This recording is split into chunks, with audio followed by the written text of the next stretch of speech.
Bam! So yes, welcome to the first photography therapy podcast. Thank you, it's my pleasure. And I've got just simple questions. Can you give me an introduction of who you are, what you do, what your practice is, and what is your profession, basically? Okay, so my name's Edward Dimsdale. I suppose I'm a photographer, a photographic artist. I'm not quite sure how to talk about that. I'm also an educator, so I'm head of the graduate school at the Cambridge School of Visual and Performing Arts, where I head up the MA courses there and a set of interdisciplinary art and design courses. So there's no photography course as such, but photography as a medium, of course, can kind of apply across all of those courses. But so primarily, I don't necessarily work with photography on a daily basis, but I would still identify myself as a photographer, as someone interested in photography, who is looking forward to taking up his practice again at some point when the day job doesn't take up all the time. And talking about education, you mentioned you're an educator, a lecturer, a professor in an MA course. What do you think are the best university courses for photography, especially for master's degrees? Well, I would say the London College of Communication, MA Photography. I mean, partly because that is the MA photography that I have worked on in the past. I worked on it for 10 years or so between about 2009 and 2016. And I certainly kind of appreciated, that was my first kind of such course I was working on. Otherwise, where do I see kind of the most interesting photography coming from at the moment? I'm not sure I can be too definitive because I'm not necessarily looking out for that. In some respects, I'm removed from a kind of photography education as such, interested in maybe a more kind of expanded understanding of how photography might be used in a more interdisciplinary context, although of course photography is already interdisciplinary in so many ways. So I don't really know. I mean, it's not, I suppose I see some interesting photography coming out of ECAL in Switzerland, but it's not the kind of work that I would potentially gravitate to kind of ordinarily. But nevertheless, there's something around a particular photographic vision that seems to be encouraged at ECAL, which, I quite enjoy seeing it, but that's mostly kind of photography within the context of design subjects, perhaps, and not necessarily a photography, well, there is no such thing as photography pure and simple, but in terms of courses, I suppose I don't feel qualified to answer that in any way that would be, have any kind of contemporary validity. Okay, let's jump to the second question, and I think that's the most difficult one out of all of them. What's a true form of a photograph? The true form of a photograph. Because people say, in my opinion, what I see, what I hear is that, oh, I'm a photographer, I take pictures, I could be a photographer, it's so simple, this and that, but what is a true form of a photograph? Well, it's a really easy question to evade in that actually, and it's a kind of commonplace, that there is no true form of a photograph. Don't even think about truth in relation to photography is what I would suggest. So, but there's all sorts of kind of perspectives that could be kind of brought about in relation to that. I mean, I suppose speaking for myself, and I'm not going to speak for anyone else, that I tend to find that if it, I'm very much rooted in an analog approach. If I take a photograph that I'm going to in any way care about, it's going to be originating it on film, tends to be on a snapshot type camera that I keep in my bag. The point at which I take that photograph, it's originated on kind of black and white film stock. I tend to then process it, and then I might not process it for months, sometimes years. But I think there's something about the latency of that kind of approach that then I ultimately, once it's taken through a series of other processes, darkroom processes, I tend never to be satisfied with a so-called straight print out of a darkroom. It's only if it's then pushed through some other phases or stages, whether through working with a paper negative process or through taking kind of a photographic image into a printmaking space. And by printmaking, I only really mean kind of photopolymer gravure. At the point at which there is an image and it's on a piece of paper, that paper might have some kind of photographic emulsion on it, or it might just be a piece of Japanese tissue or a piece of newsprint. If this is the photogravure, it might just be ink on paper, and that piece of paper, it could be tiny and it could be slightly larger, is kind of there in my hand. Then it feels like a true, in inverted commas, form of a photograph, which is about as crooked a way of dealing with a photograph as opposed to a straight photograph, as I suppose one could imagine. So my own accommodation in relation to any kind of thinking about truth is something which is much more to do with a process by which a photograph might ultimately emerge as a print, in print form, than it has anything to do with any kind of object relation to the world. Mamma mia. I also agree with you on this concept that a photograph is not when you take it, it's not when you have it like or a memory card or in a roll of film, it's when you print it and it has a purpose. I think that is like a true form of a photograph, because once it's tangible, once you can see and you can see the reflections, you can see the imperfections, and you place it somewhere, whether it's for a poster, for a magazine cover, or just a picture in your room, I think that is like a true form of a photograph, because it's there, it's tangible, and you can see it, because images get lost every day. Like, you know how many pictures we take as a humanity nowadays per se, and having something like on a wall or printed on a billboard, I think that is like a true form of a photograph. I think the thing is, once you achieve that, once you start printing photographs, is something that makes a photographer, if that makes sense.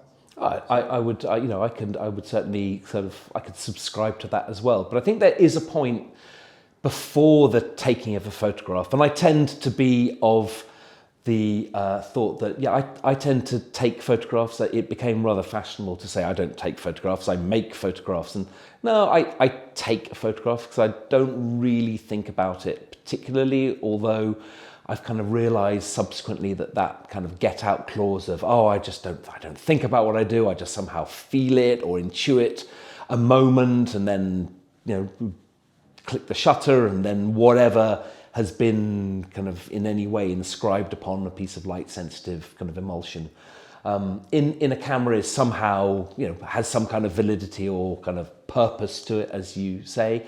There is, in a way, maybe the true form of a photograph in that respect is even at every and any moment before the shutter's even clicked. And I suppose that, what I have been asking myself, what am I responding to when at that moment of kind of triggering a shutter? And it tends to be of quite often the same old things and sometimes very different things. But if the best I could probably understand at the moment relates to a series of images that I'm kind of working on, developing at the moment, trying to give some kind of shape or form to something that might cohere a series of images. It's got a working title of auspices. What are auspices? That refers back to kind of the ancient Roman form of fortune telling. If you would watch the flight of birds or the behavior of geese and in some way interpret then the flight of birds, the behavior of birds, as a means of making the best decision about whatever it is you wanted to make a decision about. So auspices, their role was to kind of observe movements in nature, of nature, as opposed to haruspices that would be about cutting a bird open or cutting an animal open and reading what could be read into the entrails. So I'm not so much interested in that, but it is that sense of kind of very dumbly, in some respects, I'm not even observing nature, but somehow I suppose it's driven by a sense that there is meaning already out there in the world, most obviously understood by being kind of in the natural world. And that meaning is not a meaning which gives itself availably to kind of us immediately. And so it might even be a meaning to which we have no access. And maybe once upon a time we had access when we were closer to the natural world, when we were more part of it, but with a necessary kind of removal from that meaning, and I put meaning again in inverted commas, through, I suppose, intuiting or having a guess at or responding to a moment, then within that there may be something that is then captured by physics, by chemistry.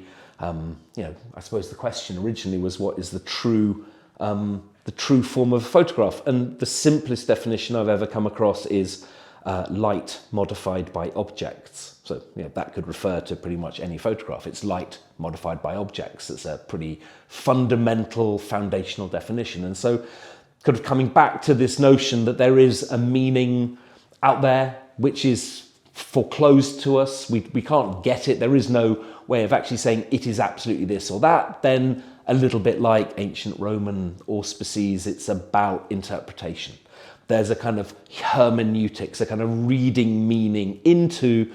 And so if at various stages in the process, from the taking of a photograph to the processing a roll of film and kind of going through that film on a light box with a loop, and then there's a sense in which, maybe there's something there to be taken on to the next stage. And each stage, then there's a kind of testing, a stress testing process, procedure, by which something that may not even be obvious, but it's like a hunch, might yet provide or might withstand this stress testing process if it's still there in some way, shape or form in a final print articulation. Well, then it seems to be resonating in an appropriate and meaningful way, whatever that is. Of course, it's something that is also it's the process itself, whether through kind of the print making process or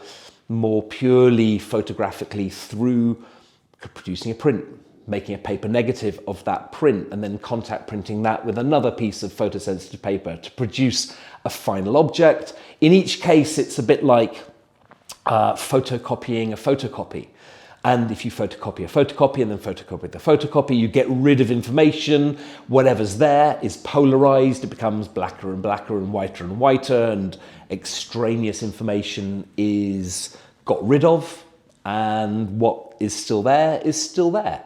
And so in that sense, there's a giving over to that process and a kind of accepting what is got rid of, what remains. But then, of course, in each of these processes, one can make decisions at various points as to what is got rid of and what remains. And so the process of manipulation is there at every point. The decisions made around the materials, around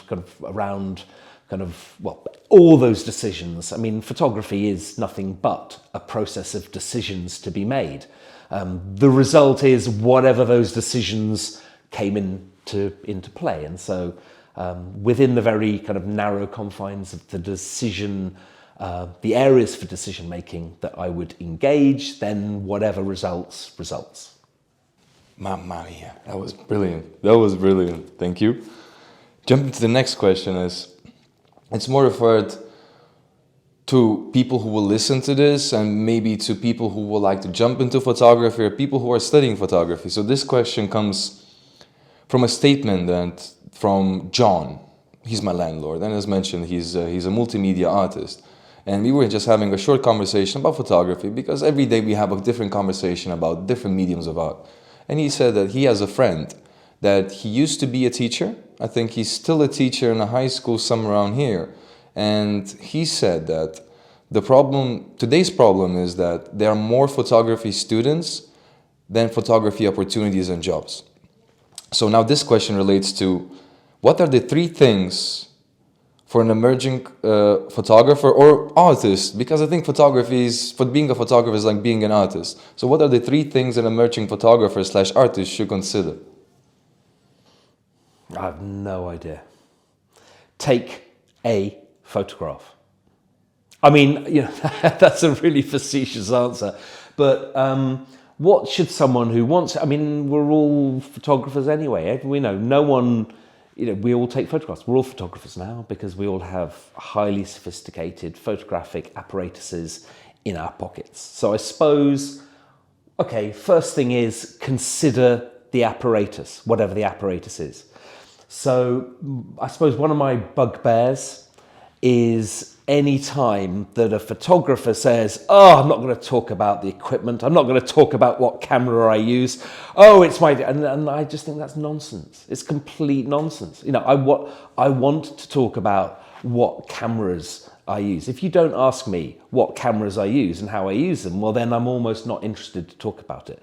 Because anyone who refuses to talk about the apparatus hasn't necessarily thought about the apparatus or is being unnecessarily coy about it, as if somehow there's some secret to be revealed that might somehow kind of evaporate the magic. No, I think that ultimately to think about an apparatus, and I'm not just talking about a photographic apparatus, following the Italian philosopher Giorgio Agamben and his essay, What is an Apparatus? It's any system of power, system of control. It's anything that produces knowledge in a particular way. And it could be a camera, it could be a recording device, it could be a political system, it could be an educational system, it's really anything that organizes in such a way as it produces it systemizes control in some way, shape or form. And I suppose my elusive answer to the first part of that is consider the apparatus, understand what it does. Different cameras, a digital camera will then basically produce a different kind of JPEG. You use a Leica as opposed to a Contax, as opposed to whatever else. It will give you a different outcome. In terms of the color saturation, in terms of the compression, they are different, and therefore understanding that and understanding different formats. To take a photograph with a 35mm camera as opposed to an iPhone, as opposed to a Rolleiflex twin lens reflex, as opposed to a 5.4 camera, as opposed to a pinhole camera. Every single one of those will, as a different apparatus, will produce a different kind of image. And so to understand that is to begin to understand what you then need to profane, what you need to challenge, what you need to go up against, what you need to bring down, what you need to, in a sense, not simply assume that that is the way that somehow the image has naturally appeared. So I would say to profane any apparatus, and that's not just about a camera apparatus, it would be about any post-production, any kind of, even working with kind of Photoshop or Lightroom. Those are apparatuses, which are tools, which are pieces of equipment, but actually to understand what is happening and then looking to profane it, looking to challenge it. And so, I suppose I'm thinking there directly in relation to Photoshop of a photographic artist like Lucas Blarlock, very well known, who would fail any Photoshop entry course because he basically does very, very ridiculous clone stamping deliberately alongside a whole number of other strategies. And kind of within that, he is kind of revealing all sorts of perspectives on kind of the image, on image manipulation software, on reflecting that any image, by nature of it being an image, is already a manipulation of some form. But he's making it very, very explicit, and he does it with great humor and great intelligence. And so that, I would say, is a kind of profaning of the apparatus of Photoshop. And even within that, you can start digging into particular tools. You change the levels, you change kind of how sharp the image is. Each one of those, in a sense, is part of an apparatus that then needs to be questioned, attended to, reflected upon. So it is a kind of critical perspectives on what we might often ordinarily take for granted or take as being natural. Nice. And talking about apparatus and cameras, what cameras do you shoot with? Oh, thank you very much for asking. I tend to use Contax's G series cameras. I have a G1 and a G2, and it was an object of considerable desire when I think the G1 came out in kind of the mid to late 90s, and I really, really wanted one because it just looked so good. And so then I bought a G1 and I just kind of loved it. I actually liked the fact that it was basically, you could set it to automatic focus and it was a point and shoot, but it was just like a bit of a kind of luxury point and shoot camera. I also have a T2, Contax T2, and I tend not to use any other cameras at the moment. I used to sometimes use a Pentax 6.7, I still have that. Quite like that as a very different photographic apparatus, and have used others in the past. But I tend to carry around that G series rangefinder camera. Okay, so you're more of an analog guy rather than digital. Oh, 100%. I mean, I'll take photographs as anyone would on a phone. And I kind of, they have their uses, but I have no interest whatsoever, personally speaking, in originating an image as a digital file.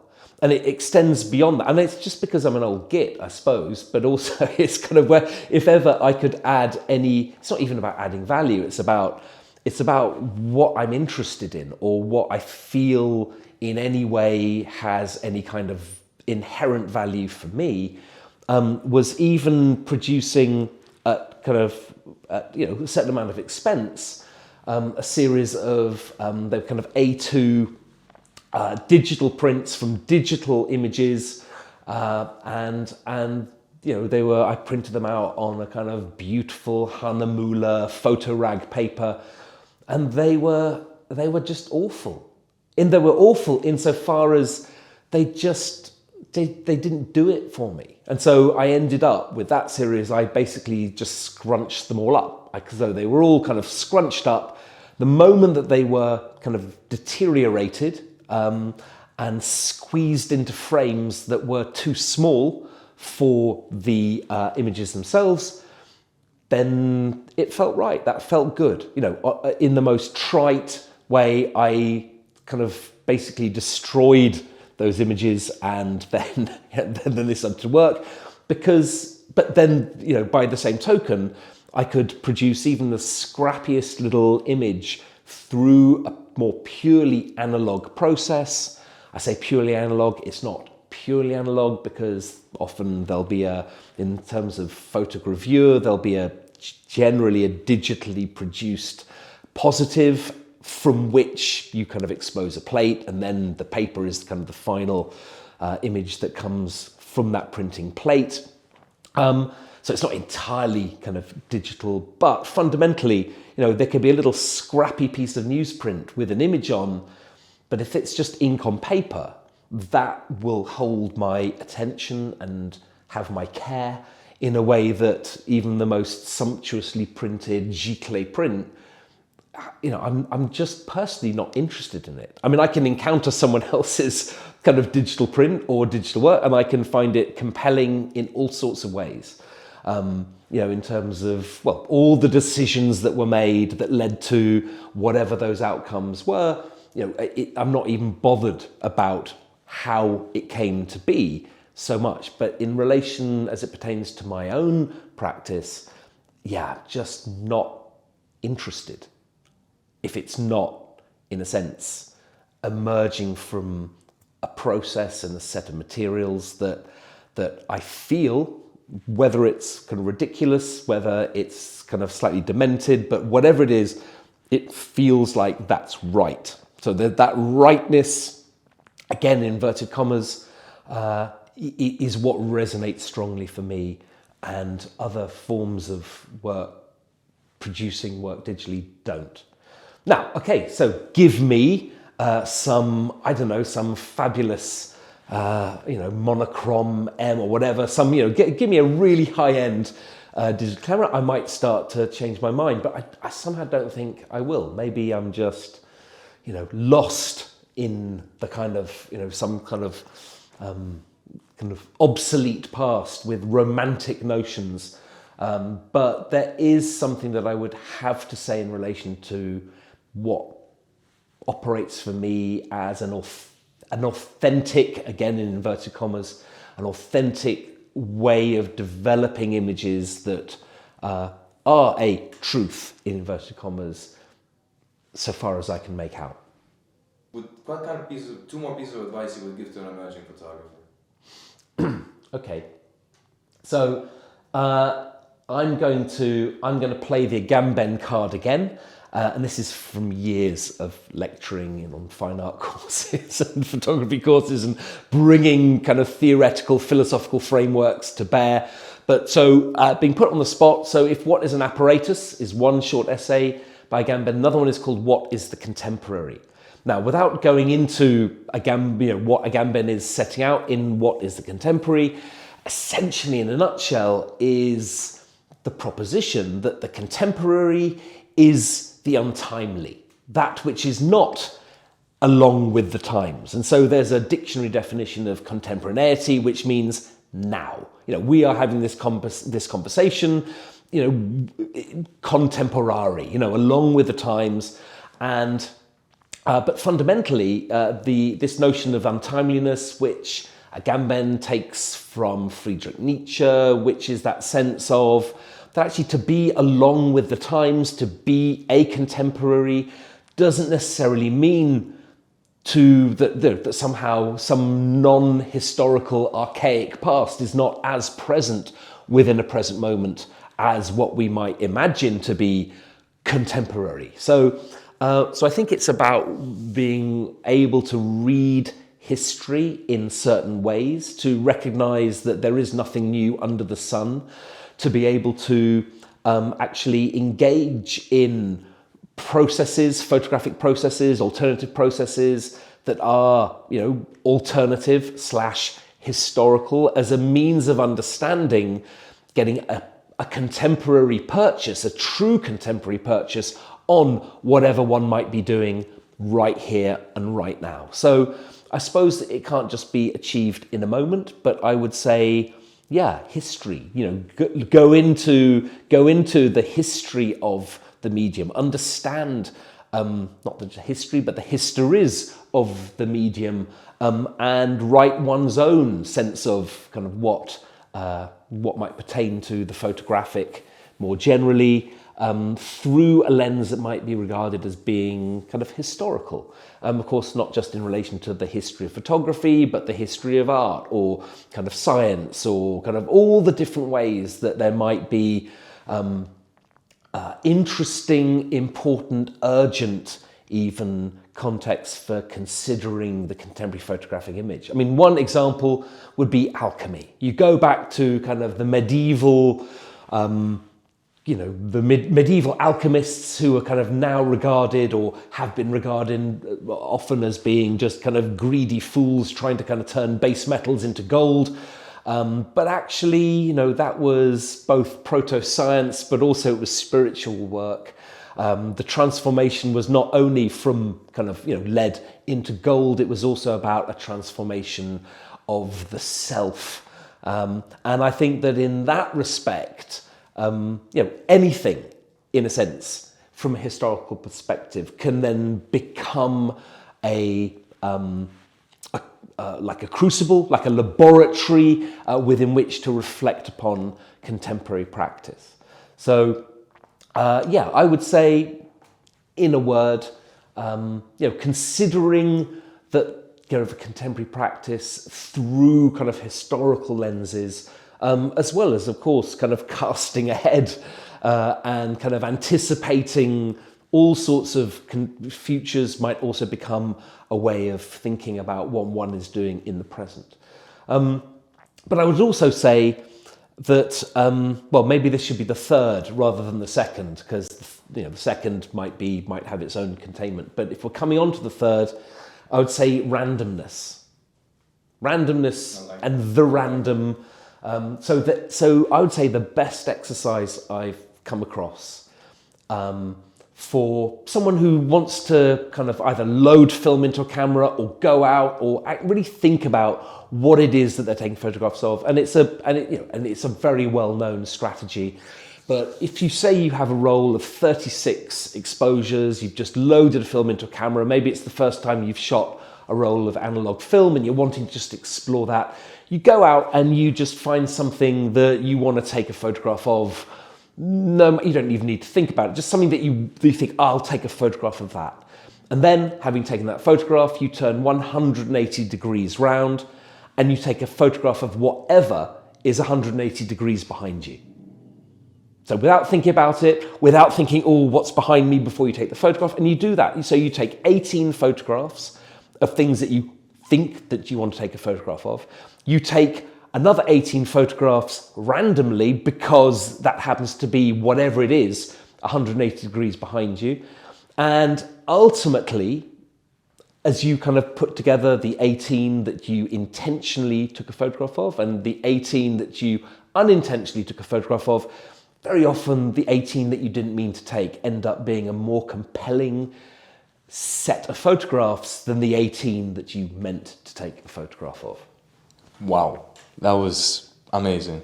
And even if they're not, when you revisit those images after a month, after a year, after 5 years, you'll keep seeing things. You're more liable, I believe, to see elements within the randomly generated set of images than those intentional 18 images. Brilliant, brilliant. I'll actually try to do this one day.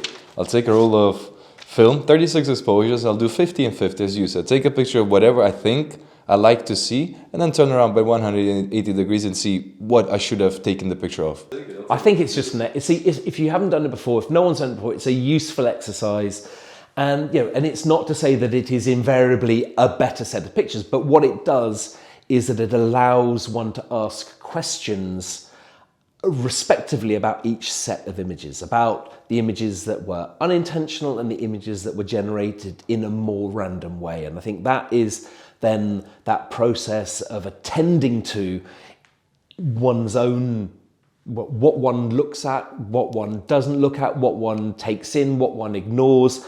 And of course, that kind of mental, that mental frame that one puts out onto the world then changes as one kind of refines that mental frame. I mean, that's really just what Stephen Shaw was talking about in his great book, The Nature of Photographs, that itself was a useful adaptation from previous ways in which kind of photographers and people thinking about photography were essentially kind of thinking about what is a photograph, what relates to a photograph, how might we apply frameworks of understanding what a photograph is and what it does. And so if anyone wants to put themselves through a kind of little course, so to speak, Stephen Shaw's The Nature of Photographs is a fantastic book that goes through the different levels that a photograph operates on, and I think contains plenty of useful kind of food for thought. Nice. Talking about this is going to connect really nicely to the next question. So, who are your inspirations and why? It can be an inspiration. Once again, it doesn't have to be a person. It doesn't have to be. It can be anything, as you say. Like I don't know. People get inspired by the light. People get inspired by a book. People get inspired by a voice. What are your inspirations and why? I think probably like everyone, many inspirations. I think probably it is. I would say it's. It is a photographer, and it's now a kind of one of the biggest names in photography. Although when I first encountered his work, I'd never seen anything like that, and I couldn't even understand what I was looking at. So this was many years ago, and I was teaching at a high school, teaching English in Japan in 1984, just before going to university, and I was beginning to be interested in photography, and I went to the library of a university that was associated with this high school, and they had a series of Japanese photo magazines. So I used to flick through that because those magazines, I was interested in what I could see, and I came across a series of images, and I just couldn't understand them. I couldn't compute them. I couldn't get any kind of handle on them, and I couldn't read Japanese, so I had no idea who the photographer was, and there were no kind of useful apps to be able to kind of scan. And I also didn't ask anyone who the photographer was. But then a number of years later, I was working in the Photographer's Gallery bookshop. That was like a kind of part-time job. And it was also my photographic education, in a sense, working that bookshop, working with other people who were interested in photography and seeing the books as they came in and meeting photographers. That was my BA photography. I hadn't studied photography at art school. But I then I came across those images again, and I remembered them kind of years later by Daido Moriyama. So big name, everyone might kind of reference Daido Moriyama in all sorts of ways now. But it was just, and actually it was not just Moriyama's work, but it was also kind of his writing on photography. So he's not a writer as such, but he would write about photography, and ultimately when those essays were translated into English, particularly in a series of essays called Memories of a Dog, and those images, he was talking about those images that, I'm not going to be able to describe them, but he describes encountering an image in the back of a museum on Hokkaido. This is sometime in the early 1970s, and the image has been so sun-bleached, it's been so kind of exposed and overexposed as a print that you can barely make out what's in it, and it's a kind of, I think it was a kind of ethnographic kind of image of kind of the Ainu people from Hokkaido, and he just describes it as being a fossil of light. And in that, in the fact that you can't really make it all out. All of those attributes of clarity or sharpness or somehow being able to resolve an image at the highest, so you can really see what's there. None of those qualities pertained at all to that image, and Moriyama kind of reflects on that.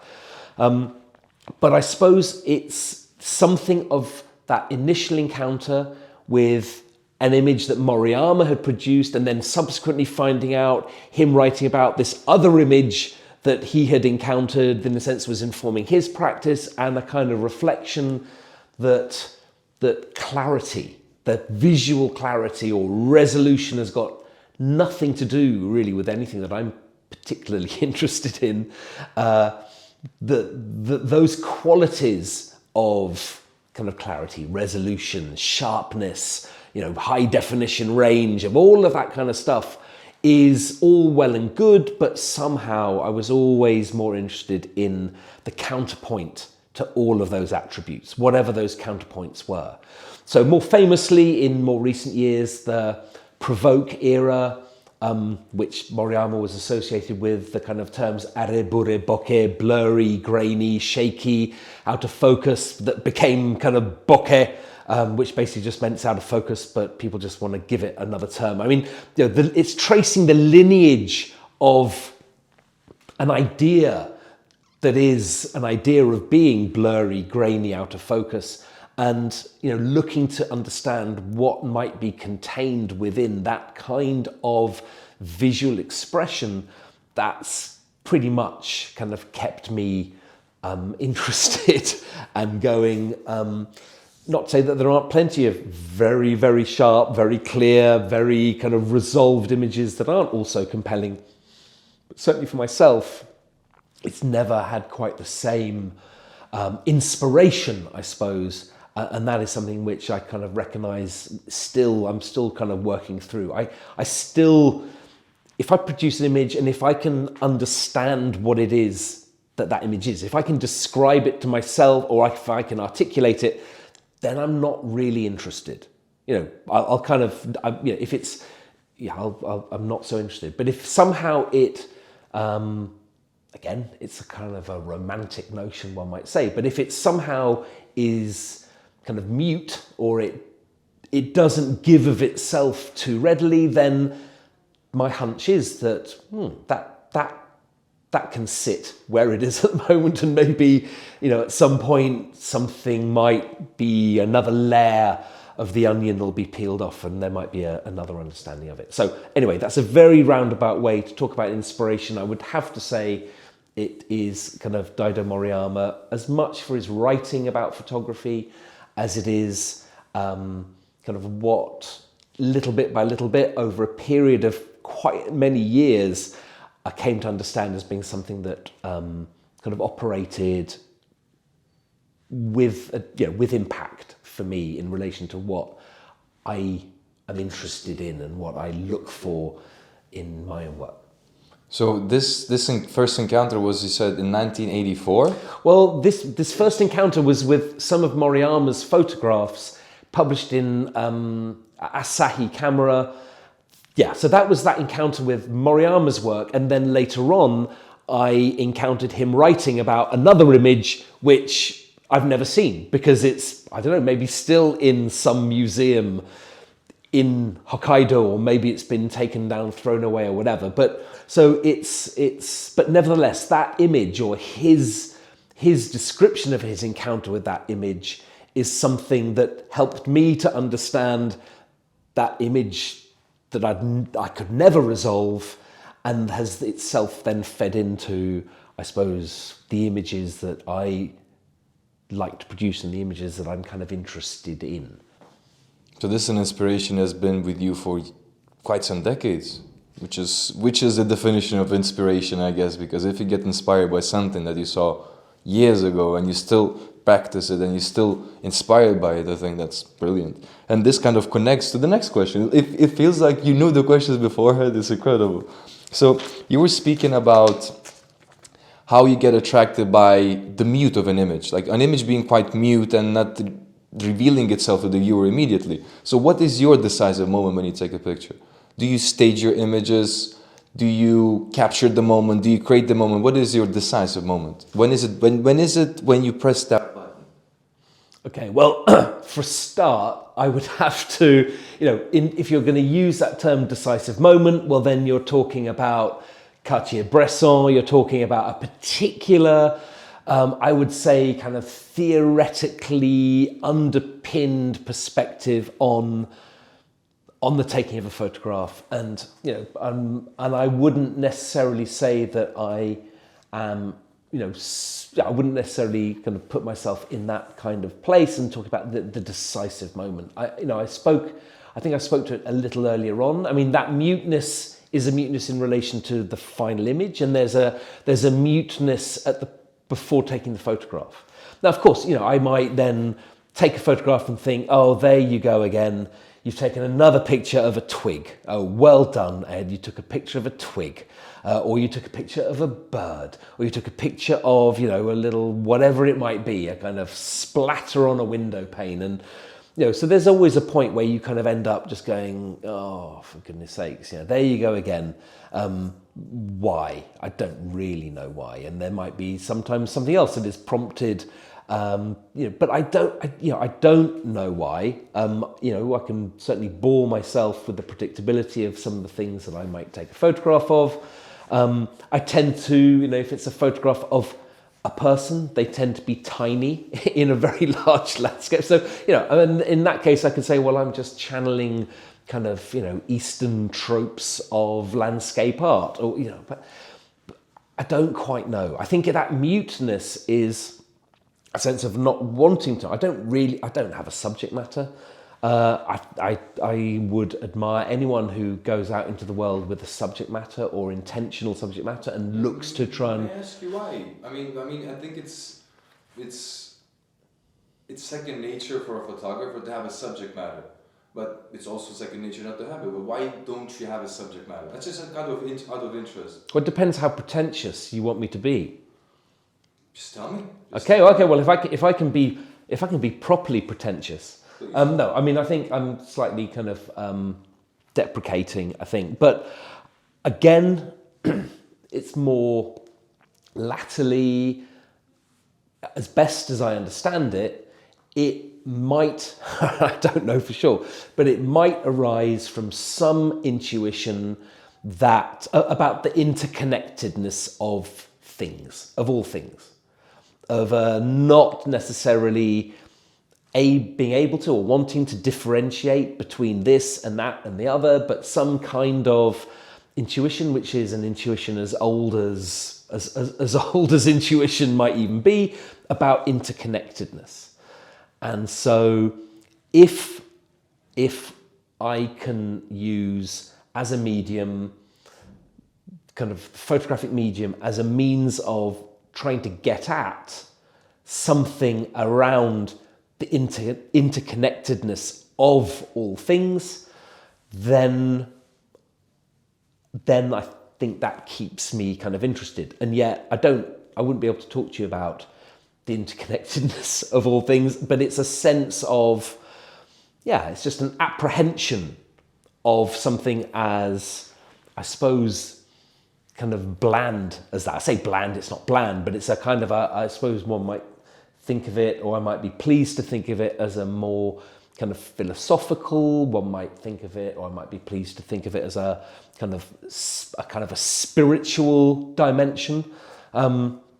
But something that operates around that, something, and it's a word that I overuse again and again, but something that in which there are resonances, affinities out there in the world that are just waiting for any of us to just spot, identify, resonate with. And there's all sorts of ways of being able to shape and frame it, kind of psychologically, philosophically, theologically, pretty much any illogical that you might care to take. There are ways of understanding that, but I think that's as best as I can understand it. And in that way, I'm kind of struck dumb by it.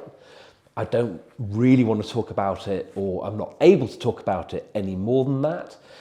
If I could, then I wouldn't be taking photographs.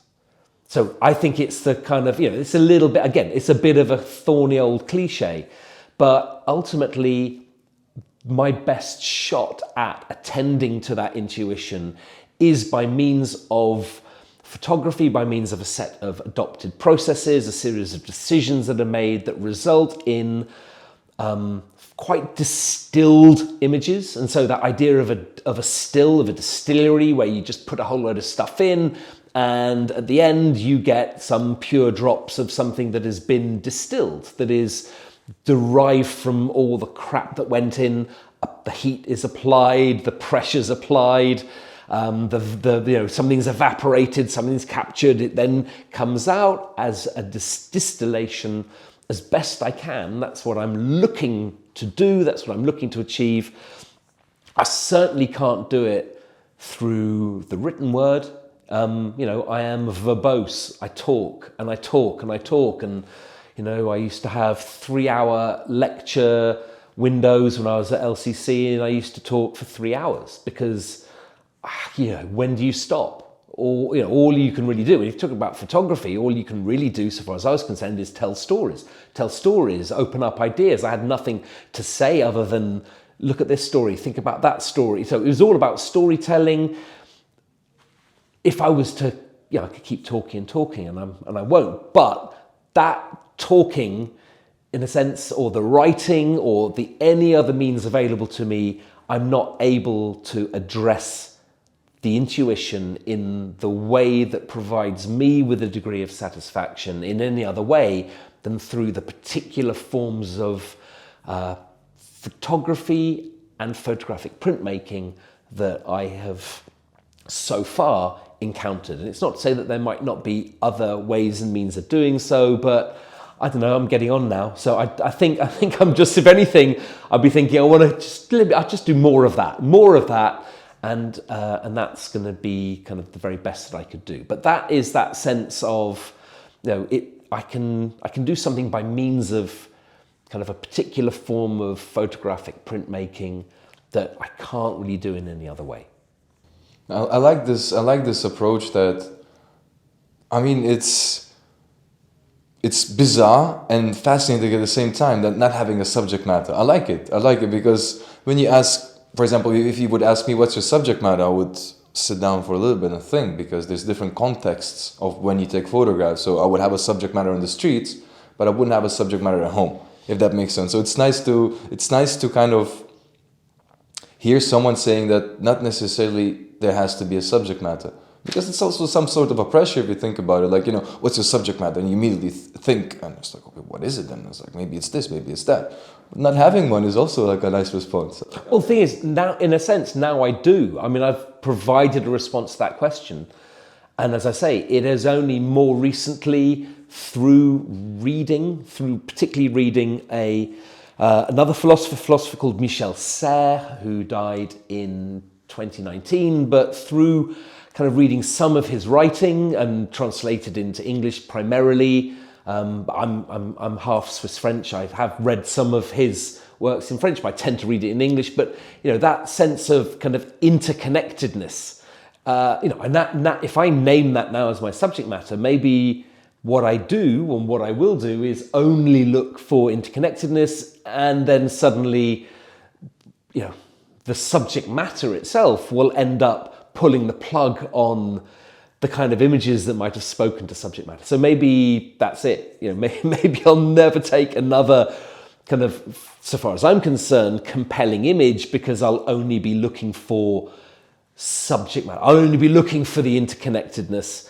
and therefore the subject matter itself is what causes an evaporation of what had been the latent subject matter that I didn't understand, that led to the kind of images that I might kind of appreciate. So it could be that I spend the rest of my life looking for interconnectedness, failing to achieve it, but always then going back to a state of ignorance, out of which I might still be able to materialize from that state of so-called innocence, something that might still speak to that subject matter. So I'm a little bit wary. I kind of feel that maybe it's time to start to develop more other subject matter, or to move to another state of unknowing. But anyway, I don't know. So maybe I'm stuffed. Maybe too much knowledge is a bad thing. And so that little bit of knowledge, or that thought, and maybe I'm completely wrong. Maybe it's not about interconnectedness. Maybe it's just about my own kind of psychological kind of interconnectedness. Well, it's not. Well, I don't know. Kind of a certain kind of adherence to distance, or kind of removal, or a kind of state of kind of disengaging from the world and being.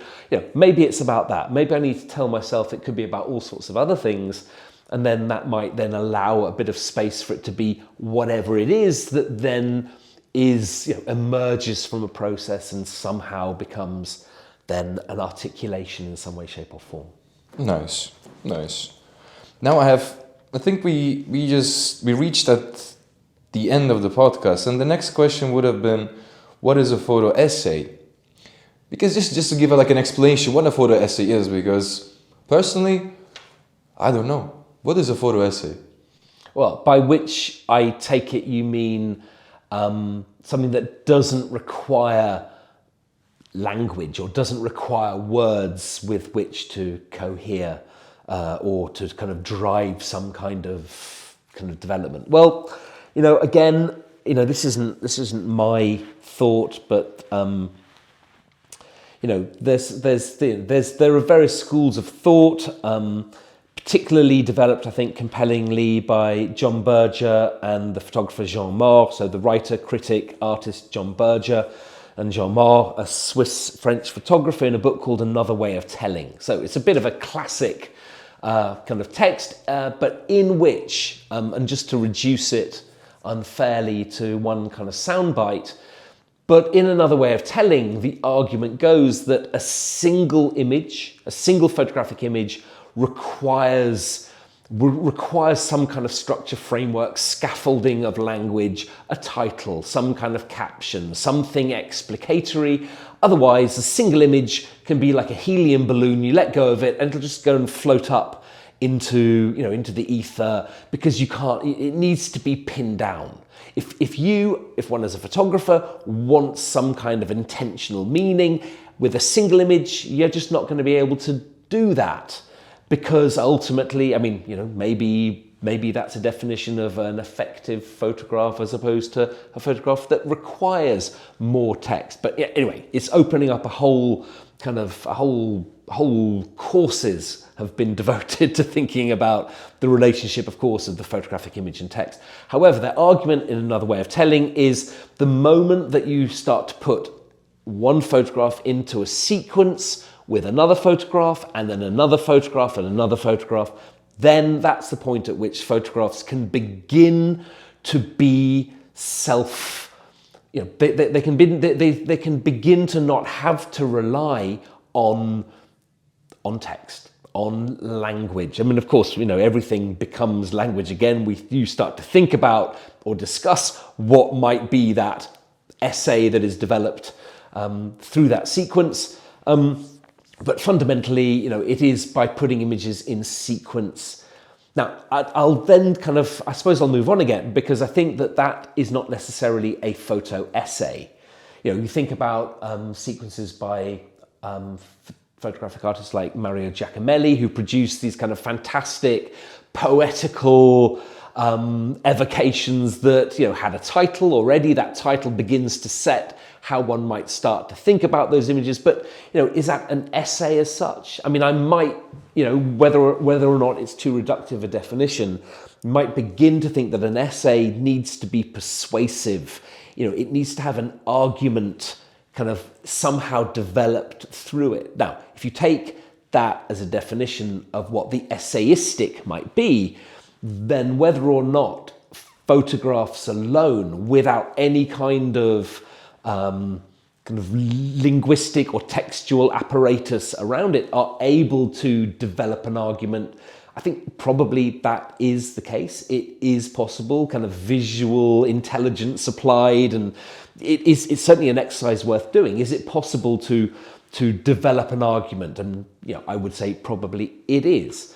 But whether or not that is the essayistic as opposed to more kind of poetic evocations that might relate more to the affective rather than the essayistic, I'm not quite sure. I'm going to hold my hands up here and but I would say, what is a photo essay? I would say it is any means by which photographs may be primarily employed to develop some kind of argument or perspective on a topic or set of topics. They may be kind of a more kind of poetic, kind of evocative, nebulous kind of argument, or they might be much more kind of precise and looking to attend to something worldly, whatever it might be. But yeah, I think, I've kind of spoken, I suppose I kind of reflect upon that question in relation to the relationship of text and image. I don't think that they have to just relate to that, but I would say that was what a photo essay might be. Nice. I like the thing of might be. And now the most difficult question out of the whole questionnaire. What's your favorite number? 7. 7. And why? It's not 7. I said 7 because 7 is a number that everyone says. It's not 7. And what is it then? It's 3. 3. And why is it 3? And it's not 3. Why is it 3? I think the point at which that question was first asked, probably at primary school, and you just think 3, and then you just go, yeah, okay, 3, and then you kind of stick with it until you say 7 because that's what everyone says, and then you think, why 7? Okay, why 3? Because, okay, here's the answer. I don't know how to juggle. I mean, give me 3 objects or items, I can't juggle. My son can juggle, there's plenty of other people who can juggle. I've never taught myself how to juggle. It's not that I can't, maybe I don't have the coordination. But anyway, you take 2 items and that's not juggling. That's throwing one up in the air, changing hands and catching it on. That's not juggling. Juggling 3 items, however, fundamentally is, as a rule of thumb, You need to be juggling through things. One element always needs to be up in the air and two others in hand, but continually in a state of kind of motion to develop an argument.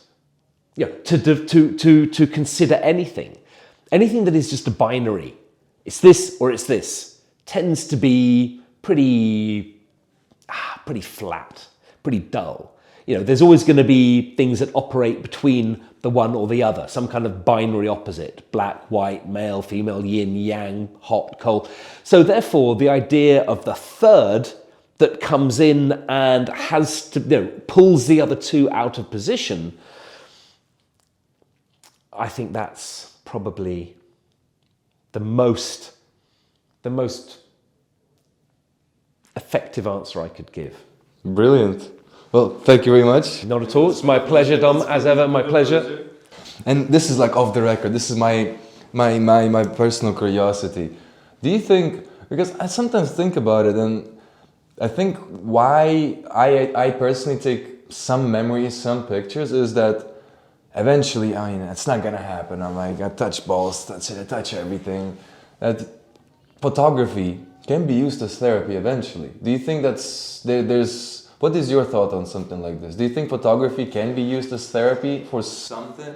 Oh, look, I mean, there is no... I mean, I remember I've mentioned working in the photographer's gallery in the past, and there was a book back there called Phototherapy Techniques. And if you Google phototherapy, it tends to be about light therapy, going on a sunbed. But actually, the use of photography in care homes of patients with dementia, Alzheimer's, to be able to kind of reconnect them with kind of the past, to get to discuss. There's no doubt that, and also, I mean, having taught on photography courses for over 20 years, the amount of students who clearly are using kind of photography as a means of caring for the self in that respect is absolutely key. I mean, I started to talk a little bit about kind of the putting a distance between myself and the world, and operated through kind of photographic processes. And I think there's probably quite a lot that, probably enough there to quote Fawlty Towers, like a whole conference of psychiatrists to reflect upon, and it, I'm not going to start to kind of guess there, but of course I might, reflect upon kind of my own kind of personal, how I am and who I am and how I operate in the world and how I don't operate, and where I'm, in that space, I recognize how I may have used kind of photography as I've been outlining it in ways that are therapeutic. So I think there's no doubt about that. But I think for me, it operates in a far more structural way, rather than it being, now I will use photography as a means of kind of therapeutizing either myself or others. Absolutely, I'd say, is like any form of kind of creative expression, it is a means by which one can kind of think about oneself, think about others, help other people to think about themselves. As a tool, I would say there's no doubt that it is a key tool or set of tools for reflection. And certainly, I mean, there have been some brilliant kind of students, and there was one on the MA photography at LCC, who all of his work was around kind of phototherapy, and it was brilliant in terms of kind of using staging the self for kind of to be photographed, then to be shared. It was brilliant and funny and true and affecting and devastating at times and honest, and photography was simply the tool by which that process of self-reflection was being kind of operated through. I think it's probably going to be true in all sorts of ways, on all sorts of levels. It doesn't have to be therapeutic as such, but I think, after all, everything's interconnected. So why would it not be? Amazing.